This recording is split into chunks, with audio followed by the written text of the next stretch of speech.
ఆర్థిక కార్యదర్శి రాష్ట్ర ఆర్థిక కార్యదర్శి కోటేశ్వరరావు గారికి, అదేవిధంగా ఉపాధ్యాయ వాణి సంపాదకులు రాజుల నాగేశ్వరరావు గారికి, మరి ఈ కార్యక్రమానికి ముఖ్య అతిథిగా విచ్చేసినటువంటి ఆదర్శ నాయకులు, మరి ఈరోజు మనం అప్రెంటిస్ విధానం రద్దు కాబట్టి మనం పూర్తి జీతం ఉద్యోగం వచ్చిన వెంటనే పూర్తి జీతం పొందుతున్నామంటే మరి దానికి కారకులు పెద్దలు ఆదర్శ నాయకులు ఎక్స్ ఎమ్మెల్సీ శ్రీ కత్తి నరసింహారెడ్డి గారికి, అదేవిధంగా వేదిక ముందు ఉన్నటువంటి వివిధ జిల్లాల అధ్యక్ష ప్రధాన కార్యదర్శులకు, రాష్ట్ర కార్యవర్గ సభ్యులకు, మిత్రులకు అందరికీ కూడా STU doctor BR Ambedkar Konaseema జిల్లా పక్షాన ఉద్యమాభినందనలు తెలియజేస్తూ, మరి నాకు చివరిగా అవకాశం వచ్చింది.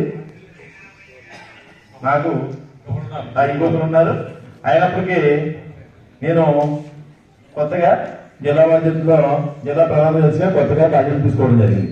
అంటే మీ అందరికీ కూడా పరిచయం చేసుకోవాలనే తపన నాలో ఉంది. అందుకే చివరి వరకైనా సరే ఉండి మీకు పరిచయం చేసుకోవాలనే ఉద్దేశంతో నేను వెయిట్ చేస్తున్నాను.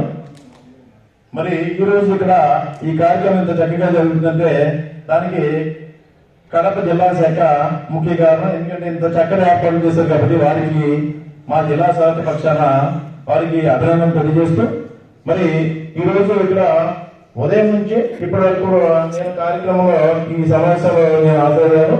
మరి ఉదయం నుంచి కూడా అన్ని పరిశీలిస్తూ ఉన్నాను. నాకు చాలా హ్యాపీ అనిపించింది.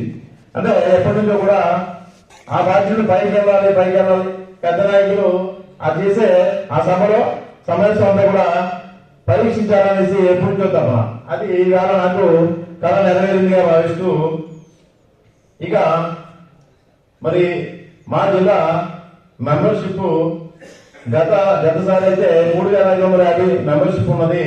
ఈ సంవత్సరం 3,609 మెంబర్షిప్ రాష్ట్ర శాఖకి చెల్లించాము. అదేవిధంగా అభయ మెంబర్షిప్ 1,608 మెంబర్షిప్ ఉంది. ఉపాధ్యాయ మెంబర్షిప్ అనేది రాష్ట్రంలో మా జిల్లా మొదటి స్థానంలో ఉంది. 738 మెంబర్షిప్ మా జిల్లా మొదటి స్థానంలో. తర్వాత మండల శాఖలు 22 మండలాలు, అదేవిధంగా పట్టణ మండల శాఖలు 3 మండల శాఖలతో మా జిల్లా శాఖ ముందుకు నడుస్తూ ఉంది. ఇక మరి ఈరోజు ఇక్కడ ఈ సమావేశంలో అజెండాలో మొదటిగా మరి రాష్ట్ర ప్రధాన కార్యదర్శి వారు నివేదిక ప్రవేశపెట్టారు. మరి వారి యొక్క ఆ నివేదిక చూసిన వెంటనే మరి కూలంకషంగా తేదీ వైజ్ గా ఏ కార్యక్రమం చేశారనేది అన్ని కూడా చక్కగా వివరంగా దాంట్లో పొందుపరచడం జరిగింది. వారికి మా జిల్లా శాఖ పక్షాన అభినందనలు తెలియజేస్తూ, తదుపరి రాష్ట్ర ఆర్థిక కార్యదర్శి వారు నివేదిక కూడా ప్రవేశపెట్టారు. ఆ నివేదిక నాకు ఆమోదయోగ్యంగా ఉంది. అయితే చిన్న సూచన ఏంటంటే మనకి మనం ఈసారి మెంబర్షిప్ అమౌంట్ అనేది 300 రూపాయలు మనం మెంబర్షిప్ తీసుకున్నాం. అయితే దాంట్లో మనకి బిల్లింగ్ అనేది దానికోసం 100 రూపాయలు సెపరేట్ గా ఇచ్చుకున్నాం కాబట్టి దాన్ని సెపరేట్ గా ఇచ్చినట్లయితే ఆ నివేదిక మరింత బాగుంటుందనేసి నా యొక్క వ్యక్తిగత సూచనగా మరి మీకు తెలియజేస్తున్నాను. తర్వాత ఉపాధ్యాయ నివేదిక అనేది మరి చక్కగా దాంట్లో పొందుపరిచి అన్ని కూడా వివరాలు ఇచ్చారు. మరి వారికి కూడా జిల్లా శాఖ పక్షాన ధన్యవాదాలు తెలియజేస్తూ, ఇక మరి మా జిల్లా యొక్క పనితీరులో మరి ఉపాధ్యాయులకి సర్వీస్ చేయడంలో కానీ, ఒక పిఎఫ్ సమస్యలో కానీ, అదేవిధంగా మెడికల్ రియంబర్స్మెంట్ కానీ, అదేవిధంగా ఉపాధ్యాయులకి ఎన్ఓసీలు ఇప్పించడంలో కానీ, సర్వీస్ రెగ్యులేషన్ కానీ, ఇవన్నీ అటువంటి యొక్క సర్వీస్ లో జిల్లా శాఖ ఇప్పుడు కూడా ఉపాధ్యాయుల పక్షంగా ఎప్పుడు ముందుండి మేము సర్వీస్ చేస్తున్నాం. దానిలో మరి రాష్ట్ర బాధ్యులు వాళ్ళు చక్కటి సహకారాన్ని అందిస్తున్నారు కాబట్టి వారికి కూడా మా జిల్లా శాఖ పక్షాన ఉద్యమాభినందనలు తెలియజేస్తూ, మరి తదుపరి పాఠశాల విద్యా వ్యవస్థ విద్యాస్థితి పాఠశాల స్థితిగతులు చూస్తే ఈరోజు చాలా ప్రతి ఒక్కరు కూడా చాలా భయభ్రాంతులు కలిగిస్తూ ఉన్నాయి. ఇదందరికీ మనకి తెలిసిన విషయం, నిత్య సత్యం. మనం ఇదంతా ఎంత చక్కగా ప్రశాంతంగా ఉండాలని పాఠశాలలో ఉంటే ఏ ఉపాధ్యాయులు కూడా ప్రశాంతం లేదనేసి మా అందరికీ తెలిసిన విషయమే. గత ప్రభుత్వం చూస్తే 117 జీవాన్ని తీసుకొచ్చి పాఠశాలను రకరకాలుగా పరిస్థితులు మార్చేసి చిన్నాభిన్నం చేసేసింది. సరే ఈ ప్రభుత్వం వచ్చింది కదా, ఫ్రెండ్లీ గవర్నమెంట్ అనేసి మనం హ్యాపీగా ఈ రోజు ఈ గవర్నమెంట్ తీసుకొచ్చాం. ఈ గవర్నమెంట్ చూస్తే 117 జీవన్ రద్దు చేసి ఎల్ఐజీలో తీసుకొచ్చి ఏం చేసింది, పాఠశాలను ఒక 7 రకాలుగా మార్చింది. చూస్తే మరి వాళ్ళ బేసిక్ పాఠశాల ఉంది, బేసిక్ ప్రైమరీ ఉంది, మోడల్ ప్రైమరీ పాఠశాల, ఈ విధంగా సెపరేట్ 7 రకాలుగా చేసింది. కానీ మన కళ్ళ ముందు చూస్తే ఏకైక పాఠశాలలు, బేసిక్ పాఠశాల అనేది అతి తొందరలోనే 1 సంవత్సరం లోపల పాఠశాలన్నీ కూడా మూసపడిపోయి మూతపడిపోయి ఉండే ప్రమాదం ఉంది. మరి అక్కడ ఉపాధ్యాయుల పరిస్థితి ఏంటి, అది ప్రశ్నార్థకం. తర్వాత బేసిక్ ప్రైమరీ అన్నారు, 2 అన్నారు. అయితే వాళ్ళ 2 టీచర్స్ ఉన్న స్కూల్ అనేది చాలా తక్కువ, 20 లోపే ఉన్నాయి.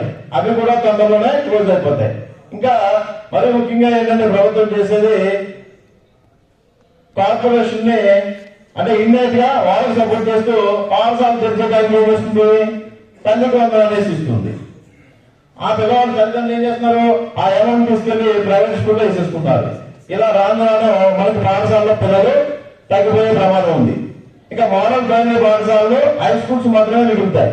మరి దాంట్లో రోజు ఎంతవరకు ఉంటుంది అంటే మనతో పాటు మన తర్వాత తరాల వారికి ఉపాధ్యాయుల ఆ స్థాయి, అక్కడ ఉన్న స్థానం అనేది ప్రశ్నార్థంగా మిగులుతుందనేసి నేను తెలియజేస్తూ, మరి రాష్ట్ర బాధ్యులు పెద్దవాళ్ళు ఉన్నారు కాబట్టి దీనిపైన దృష్టి పెట్టి మరి రాబోయే తరాలకి మరి ఉద్యోగ భద్రత, అదేవిధంగా కొత్త తరం వారు ఉపాధ్యాయ శాఖకి వచ్చే విధంగా కృషి చేయాలనేసి మరి మనవి చేస్తూ, ఇక మరి రాష్ట్ర భవనం అనేది మరి పెద్దలు మొదలు పెట్టారు.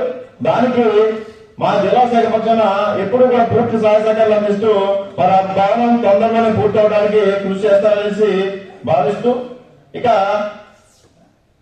సంఘ అభివృద్ధి, సంఘ నిర్మాణ పరిస్థితి గురించి పెద్దలు మాట్లాడారు. మరి సంఘ పరిస్థితి కావాలంటే మనం ఈ 11వ స్థాయి కాకుండా ఫీల్డ్ లెవెల్ గ్రౌండ్ స్థాయికి వెళ్ళి మనం చూసినట్లయితేనే సంఘ నిర్మాణాన్ని మనం సరిగా చేసుకుంటామనేసి ఈ సందర్భంగా తెలియజేస్తున్నాం.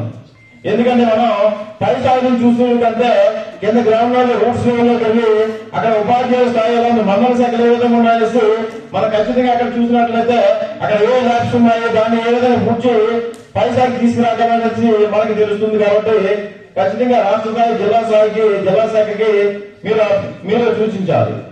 ఆ జిల్లా శాఖ, మండల శాఖ సూచించి మండల శాఖలో ఏదైనా కార్యవర్గం చేయడం ఖచ్చితంగా జిల్లా అధ్యక్షుడు కార్యదర్శులు దానిలో పాల్గొని మండల శాఖలో ల్యాబ్స్ ఏమున్నాయి ఏంటి అనేది మనం ఖచ్చితంగా అక్కడ తీసుకున్నట్లయితేనే అక్కడ ల్యాబ్స్ పూర్తయి మరి సభ్యత్వ మనులు పెంచడానికి అవకాశం ఉంటుందనేసి మరి ఈ సందర్భంగా తెలియజేస్తూ, ఆ విధంగా సంఘ పరిస్థితి మనం సంఘ పరిస్థితి నిర్మాణం చేసుకున్నట్లయితే సభ్యత్వం మరింత పెరుగుతుంది, మన రాష్ట్ర శాఖ కూడా ఇంకా అభివృద్ధి చెందడానికి అవకాశం ఉందనేసి మరి సభాముఖంగా తెలియజేస్తూ,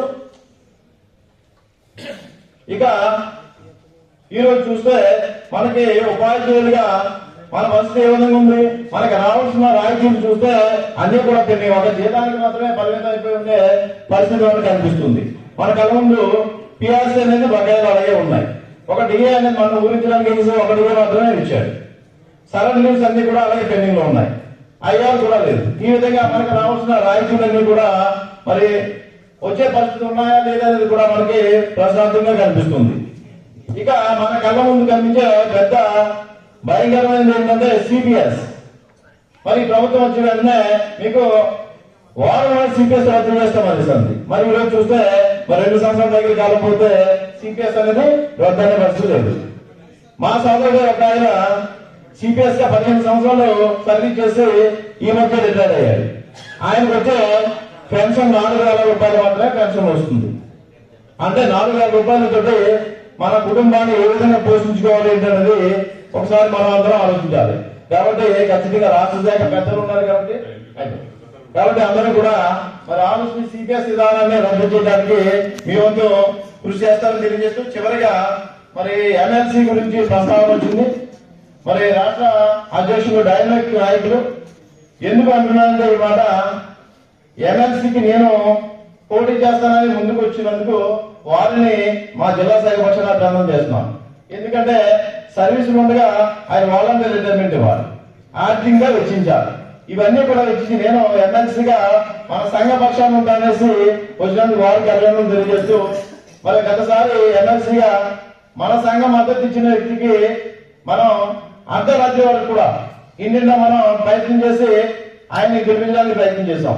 ఇప్పుడు మన సంఘ సభ్యులు వస్తున్నారు కాబట్టి మనం మరింత కృషి చేసి ఆయన్ని నగ్గించుకున్నట్లయితే ఆ ఘనత మన సంఘానికి, మన సంఘం ఎమ్మెల్సీగా ఉండాలనేసి చెప్పుకోవడానికి, మన సమస్యలు పరిష్కారం చేసుకోవడానికి అవకాశం ఉంటుందని భావిస్తూ మరి వారి పోటీలో ఉంటే మా జిల్లా శాఖ పూర్తి సహాయ సహకారాలు అందిస్తూ మరి మెడికల్ న్యూస్ కూడా పెట్టుకుని మీరు నెగ్గడానికి పూర్తిగా కృషి చేస్తామని తెలియజేస్తూ మరి నాకు ఈ అవకాశం ఇచ్చిన పెద్దలకు మరొకసారి హృదయపూర్వక ధన్యవాదాలు తెలియజేస్తూ థ్యాంక్ యూ సార్.